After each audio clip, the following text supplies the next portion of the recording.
जय हिंद। आज के दिन समस्त नारी जाति को मेरा नमन करते हैं। नारी वो चीज होती है जब वो शास्त्र उठाती है तो किरण बेदी और कल्पना चावला जैसी बन जाती है, लेकिन जब वो शस्त्र उठाने पे आ जाए तो अंग्रेजों को धूल चटाने वाली वो झांसी की रानी जैसी वीरांगना हो जाती है। यह नारी जाति अगर लक्ष्मी और सरस्वती का रूप है तो जब ये विकराल रूप लेगी तो वध करने के लिए काली और दुर्गा जैसे रूप को भी ले सकती है। नोट की पेटी और घर में बेटी ये नसीब वालों को ही मिलती है। तहजीब देखते हैं अक्सर गरीब के घर, दुपट्टा फटा ही सही लेकिन रहता सर पर है। हमें नाज है भारत की उस संस्कृति पर जहां एक छोटी सी लड़की गुड़िया भी खरीदती है तो उसके लिए दुपट्टा साथ लेती है। इस कछुए को देखिए, ये अपने खोल से बाहर आ गया। इसको लगता है कि इसे आजादी, फ्रीडम मिल गया, लेकिन इसे एहसास ही नहीं है इसने अपनी एक सुरक्षा कवच खो दिया। आजकल की जो न्यू जनरेशन आई है ना, वो फ्रीडम को अलग डिजाइन में सोच रही है। उन्हें लगता है कि भाई हमें कपड़े पहनने की जो आजादी मिल जाए वही फ्रीडम है। देखिए, आपको जो पहनने के लिए, ओढ़ने के लिए बोलता है ना, वो इसलिए बोलता है कि भारत में जो लड़कियां होती हैं वो देवता की तरह, देवी मानी जाती है। ये जगत जननी माँ सीता की भूमि है। यहाँ लड़कियां पवित्र होती हैं, गीता की तरह पवित्र होती है। इसलिए लोग उन्हें कहते हैं कि तुम पवित्रता की चिन्ह हो, इसलिए अच्छे से रहो। आप देखिए, गीता या पुराण जैसे किताबों को इंसान ढक कर रखता है और मामूली अखबार और मैगजीन वगैरह को लोग कैसे भी फेंक देता है, उस पर जिल्द कवर नहीं लगाता है। इसलिए लोग बोलते हैं जो पवित्रता की साइन है। ये हमारी संस्कृति है और वेस्टर्न कल्चर जो है वहां लड़कियों को पवित्रता या देवी का रूप नहीं दिया जाता है, इसलिए उनको जो पहनना है पहने, वो करे, वो आजादी है। तो ये हमारी संस्कृति है और अगर आपको लगता है कि नहीं वेस्टर्न संस्कृति अच्छी है तो गलत है।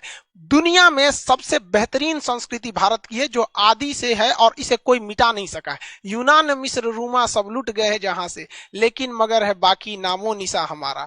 कुछ बात है कि हस्ती मिटती नहीं हमारी, सदियों रहा है दुश्मन दौरे जमा हमारा। भारत में लड़कियों की जिंदगी बड़ा दुविधा में रह जाती है। बहुत वो लोग अपने आप को कॉम्प्रोमाइज करके चलती हैं। जब लड़की घर में रहती है तो उसकी माँ उसे सिखाती है, बोलती है कि ये तो पराए घर जाएगी। बेचारी जब बड़ी होती है, जब उसकी शादी हो जाती है तो फिर उसकी सास कहती है कि ये तो पराए घर से आई है। बेचारी का खुद का घर भी रहने नहीं दिया लोग, फिर भी वो अपने घर को, जिसे उसकी सास कहती है कि पराए घर से आई है, उस घर को वो घर बनाती है। वरना अगर कोई औरत घर में ना रहे ना तो घर घर नहीं, एक मकान होता है। उसे अच्छे से सजोने का काम एक महिला ही करती है। घर में सबको, माँ बहन सबको, जितने भी हैं सबको आपस में समन्वय बना के रखना चाहिए। देखिए, घर में ना होता क्या है कि सबको आपस में लेके चलना है। अगर हम दूर तक जाना चाहते हैं तो हमें साथ चलना पड़ेगा और जल्दी पहुंचना चाहते हैं तो अकेले चलना पड़ेगा। हमारा जो भारतीय समाज था पहले, देखिए जब हमारी अपनी संस्कृति, सारे लोग मिल के रहते थे। और वेस्टर्न कल्चर आया, हम अलग, ये अलग, ये उतना अच्छा नहीं लगता है। माँ बाप सबको, सास ससुर सबको मिलकर रहना चाहिए। एक सास की जो उम्मीद होती है अपने बहू से, वो सोचती है कि मेरी बहू हमको मेरी बेटी की तरह प्यार करे, माने। तो ये एक सास का भी कर्तव्य बनता है कि वो अपनी बहू को बहू ना समझे, बेटी की तरह माने। रिश्ते दोनों ओर से निभाए जाते हैं। हाँ, थोड़ा कम बेस तो दोनों ओर से होगा, उसमें एडजस्ट करना चाहिए उसे जो पढ़ा लिखा है, जिसकी सोच समझ अच्छी है, क्योंकि रिश्ते निभाना है, थोड़ा कम बेस होती है।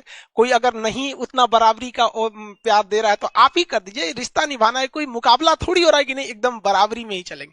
देखिए, जो कमजोर इंसान होता है ना वो बदला लेता है और मजबूत इंसान जो होता है वो माफ कर देता है, लेकिन समझदार इंसान नजरअंदाज कर देता है। तो जिंदगी में बहुत सारी चीजें आती हैं जहां हमें दूसरों की गलतियों को नजरअंदाज करके चलना होता है, क्योंकि रिश्तों को समेट के चलना है। भारत का समाज पुरुष प्रधान समाज है। यहाँ पुरुषों की एक मेंटेलिटी हो गई कि नहीं, औरतें घर की चार दीवारी की चीज है। उन्हें लगता है पुरुष ही सबसे मजबूत है। अरे भाई, एक महिला को देखो, 5 किलो का बच्चा पेट में लेकर सुबह सबसे पहले उठती है, घर का सारा काम करने के बाद सबसे बाद में सोती है, और ये मर्द कहते हैं कि औरत कमजोर होती है।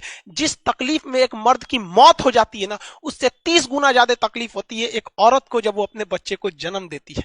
इसीलिए कहते हैं कि दुनिया में सबसे ज्यादा भरोसा अगर किसी पे कर सकते हैं तो हम अपनी माँ पे कर सकते हैं, क्योंकि हमारी माँ दुनिया से या औरों की तुलना में हमें 9 महीने पहले से जान रही होती है, क्योंकि उसने हमें अपने गर्भ में रखा है। यहाँ पर खुदा का काम था हिफाजत करना, वो माँ करने लगी। खुदा का काम था मोहब्बत करना, वो भी माँ करने लगी। देखते ही देखते उसके नजरों के आगे कोई परवरदिगार हो गया।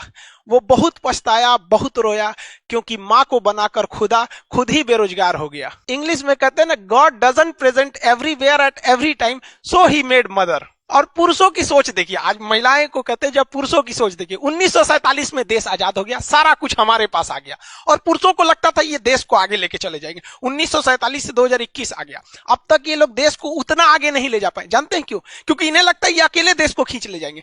लेकिन जिस दिन पुरुषों से कंधे से कंधा, कदम से कदम मिला के हमारी देश की महिलाएं, बहनें, बेटियां साथ चलने लगेंगी ना, उस दिन देश का विकसित होने का सपना हकीकत में बदल जाएगा। लेकिन जब तक हम ये सोचेंगे कि नहीं, हम महिलाओं को छोड़ के आगे बढ़ ही नहीं सकते हैं, जीने के लिए तो जानवर भी जी लेते हैं, ऐसा नहीं है, हमें अपने साथ लेकर इन्हें चलना पड़ेगा, क्योंकि एक पक्षी कभी अपने एक पंख से उड़ ही नहीं सकता। पुरुष समाज का कहना क्या है कि पुरुष जितना कामयाब हो सकता है, जितनी बुलंदियों पे जा सकता है, जितनी सफलताओं को छू लेता है, उतनी एक महिला नहीं जा पाती है। हाँ भाई, आपका कहना सही है, लेकिन जानते हैं ऐसा क्यों होता है?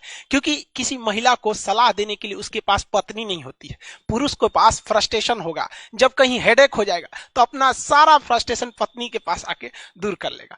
ये चीज किसी महिला को नहीं मिलती, क्योंकि उसका पति उसका फ्रस्ट्रेशन नहीं दूर कर पाता। ये महान होती है महिलाएं, सब कुछ करती हैं, जब से आती हैं बहू बन के, किसी के घर में बेटी बन के, हमारी माँ के रूप में, ये हमारे लिए जीवन पर्यंत करने लगती हैं, बिना किसी स्वार्थ निस्वार्थ के ये हमारे लिए सेवा करती हैं। इतना सब करने के बावजूद भी बहुत से ऐसे मेल होते हैं जो ऑफिस का गुस्सा आके अपनी पत्नी पे उतार देते हैं। ऐसे लोगों को धिक्कार है।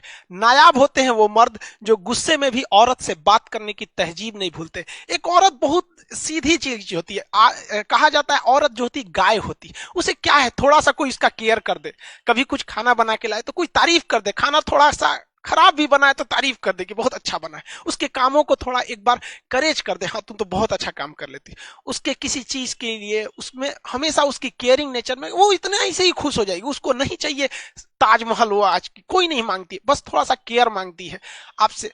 ये सब चीजें भी अगर कोई पुरुष नहीं दे सकता है तो उसको पुरुष कहलाने से क्या फायदा। समाज में पुरुषों को पढ़ाई पे ज्यादा महत्व दिया जाता है। जब कोई एक पुरुष पढ़ता है तो उससे केवल एक व्यक्ति पढ़ रहा होता है, पूरा समाज नहीं। लेकिन अगर कोई एक औरत पढ़ लेती है तो उससे एक पूरी पीढ़ी पढ़ लेती है। आप ये देखे होंगे बहुत बार कि कोई व्यक्ति है पढ़ा लिखा है, उसकी पत्नी अनपढ़ है, तो हो सकता है कि उसका बेटा अनपढ़ हो सके, पूरा पढ़ाई ना कर सके, लेकिन अगर एक महिला पढ़ी लिखी है तो कभी भी अपने बच्चे को भटकने नहीं देगी। ये एकदम निश्चित है। वहां पर महिला ही, माँ ही हम लोग की सबसे पहली टीचर होती है। हमें स्कूल में क्या करना है, कौन सा ड्रेस पहनना है, नहाना है, माँ से ही तो हम लोग कहते थे आज टिफिन में ये ले जाएंगे। बचपन में जब हम लोग स्कूल जाने का मन नहीं करता था तो माँ कितने प्यार से बहलाती थी, अच्छा ये ले लो, 1 रुपए ले लो। आज जब कमाने लगे तो समझ में आया कि उस लाखों रुपए की कोई अहमियत नहीं है जो स्कूल जाते समय माँ 1 रुपए दिया करती थी। माँ प्यार से भेजती थी स्कूल, बाबू आज तुमको टिफिन में ये बना देंगे, तुम ये खाना लेकिन स्कूल चले जाओ। आज उसी प्यार का, उसी डांट का नतीजा है जो को हम और आप आज जहां भी हैं वहीं है। वो एक औरत ही थी हमारे रूप में, हमारे समाज में वो एक देवी बन के जी रही है। लोग बात बात में औरतों को मतलब नीचा दिखाने लगते हैं, दबाने लगते हैं। ऐसा नहीं है। लड़कियों को भी कहते हैं आपको फ्रस्ट्रेट नहीं होना है, अभी आप कांच है इसलिए चुभ रही हैं। जिस दिन आईना बनेगी ना पूरी दुनिया देखेगी आपको यहाँ पर। और किसी की आलोचना से घबराना नहीं चाहिए, क्योंकि लोग बुराई तभी करते हैं जब आपकी बराबरी नहीं कर सकते, वरना बराबरी करने वाले या अच्छे लोग कभी किसी की बुराई में अपना टाइम बर्बाद नहीं करते। 2 कौड़ी के लोगों को देखेंगे जिसके पास कोई काम नहीं है, वो दूसरे की आलोचना करेगा, बुराई करेगा। हाँ, आप आगे हैं, आप आगे जाके गार्जियन बनेंगे, या जो गार्जियन है अपने बाल बच्चों को डांटते हैं उन्हें ये कहते हैं कि कभी भी किसी को भी समाज के बीच में नहीं डांटना चाहिए। अगर तारीफ करना है तो समाज के बीच में कीजिए, और अगर डांटना है तो उसे अकेले में समझाइए, क्योंकि बदलना उसे है, दुनिया को नहीं जो दुनिया के सामने दिखा रहे हैं। और किसी को भी आलोचना करते हैं या डांटते हैं तो लास्ट में उसको कुछ प्रशंसा भी कर दीजिए कि देखो तुम ऐसा गलत करते हो लेकिन तुम पहले तो अच्छे थे, फिर भी कर सकते हो, ताकि उसे ऐसा ना लगे कि आप उसे डांटने के व्यू से कर रहे थे। आप अपनी बातों को करके अच्छे से समझा के चलिए। इस देश को हम सारे परिवार की जरूरत है। ये देश है ना एक ट्रेन की तरह होता है, हर परिवार इस ट्रेन का एक चक्का है। एक भी पहिया अगर सही से नहीं चलेगा इस देश को बहुत तकलीफ होगी। समाज के सारे लोगों को कहते हैं भाई दूसरे की बुराई निंदा नहीं करनी चाहिए, क्योंकि देखिए दूसरे की बुराई करने से बेहतर है खुद को सही कर लेना चाहिए। अगर हम खुद को सही कर लिए तो इस समाज से एक बुरा व्यक्ति, एक बुरा इंसान कम हो जाएगा। लोग दूसरे में बहुत कमियां निकालते हैं, चलो एक मुलाकात आईने से करते हैं। हम अपने लाख बुराइयों के बावजूद अपने से खुद से इतना प्रेम करते हैं, तो समाज के कुछ लोगों की कुछ कमियों की वजह से हम उनसे नफरत या उनसे द्वेष भाव को क्यों रखते हैं। आजकल हम उन स्टूडेंट्स या उन लड़की लड़का सबको कहेंगे, आजकल कॉलेज वगैरह में लोग देखते हैं तो इन लोग को मतलब आजकल एक एक प्रेम एक फैशन हो गया। भैया प्यार तो राधा और कृष्ण का अधूरा रह गया था, तो फिर मानो क्या चीज है। ये एक ये जो आप देखते हैं, अभी जिंदगी बहुत छोटी है, अभी बहुत से लोग आएंगे आपकी जिंदगी में, टेम्पोररी लोग आएंगे और परमानेंट लेसन सिखा के जाएंगे। बहुत सारी ऐसी घटनाएं होती हैं, लोग कहते हैं कि वो हमको छोड़ के चला गया या वो हमको ये हुआ। देखो भाई, देखिए आपके अपने आपको कभी छोड़ के नहीं जा सकते, और जिन्होंने आपको छोड़ कर गया वो कभी अपने ही नहीं थे, वो आपके पराये थे। जो गर्ल्स अभी छोटी हैं, स्कूल कॉलेज वाली लाइफ में है, अभी आप लोग को कहते हैं कि आप लोग खाली वक्त में कुछ कुछ चीजें सीखा कीजिए, या आगे जाके आपको बहुत काम करेगा। क्योंकि जब शादी ब्याह होगी, आगे जब आप ससुराल में जाएंगे, तो आपके अंदर अगर हुनर रहेगा ना, तो आपकी बहुत सारी गलतियों को वहां लोग नजरअंदाज कर देंगे। पहले वक्त में देखिए सिलाई हो गया, आपकी कुकिंग का चीज हो गया, पेंटिंग वगैरह, ये सब चीजें जो होती है ये एक इंटरनल खूबसूरती होती है, और ये इंटरनल ब्यूटी इतनी अच्छी होती है ना कि इसको मेकअप की कोई जरूरत ही नहीं पड़ती है।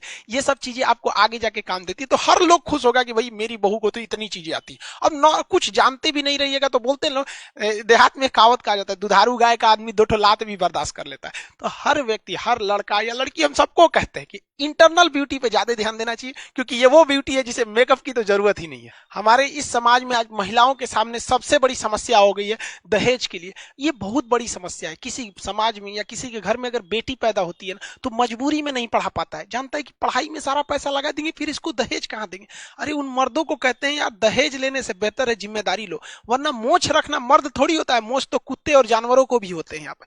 और आप सारे गार्जियन से हम हाथ जोड़कर विनती करते हैं, जिनकी भी बेटियां हैं, अगर आपसे कोई दहेज मांगता है ना, तो उसको भीख दीजिए, भीख। अपनी बेटी मत दीजिए उसको, क्योंकि पैसे से आप अपनी बेटी ने, देखिए पैसे से कोई किसी की खुशियां नहीं खरीद सकता है। आप वैसे लड़के को दीजिए जिसके अंदर इंसानियत हो, जो आपकी बेटी को अपना जीवन साथी की तरह स्वीकार करे, ना कि उसे पैसे की तरह तौल सके उसे।